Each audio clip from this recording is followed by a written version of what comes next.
Hi everyone. నేను రోజు morning స్టోరీలో పెట్టే గ్రీన్ జ్యూస్లో ఏమేమి ఇంగ్రీడియంట్స్ యూజ్ చేస్తారని చెప్పి ఎంతమంది అడిగారు.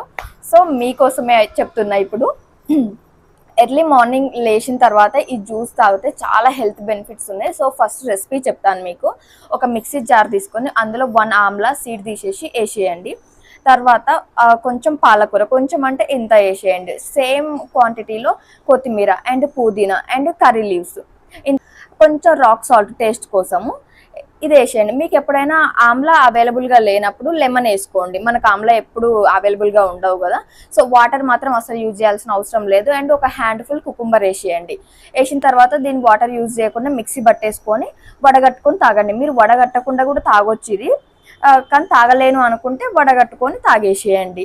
అండ్ దీనివల్ల చాలా హెల్త్ బెనిఫిట్స్ ఉంటాయి. మనకు స్పీనచ్ వల్ల కానీ ఆమ్లా వల్ల కానీ హెయిర్ గ్రోత్ అవుతుంది, హెయిర్ స్ట్రాంగ్ అవుతుంది. అండ్ అందులో ఉండే సి విటమిన్ వల్ల, ఆమ్లాలో ఉండే సి విటమిన్ వల్ల స్కిన్ అనేది బ్రైట్ అవుతుంది. మీకు వెయిట్ మేనేజ్మెంట్లో కూడా బాగా యూజ్ అవుతుంది. సో మీరు ఎర్లీ మార్నింగ్ వీక్లీ ఒక 2-3 టైమ్స్ ఇలా గ్రీన్ జ్యూస్ తాగడం వల్ల చాలా హెల్త్ బెనిఫిట్స్ ఉంటాయి. మీరు కూడా ట్రై చేయండి. మీకు ఆల్రెడీ ఈ రెసిపీ తెలిసినట్లయితే నాకు కామెంట్ చేయండి. Thank you. By by.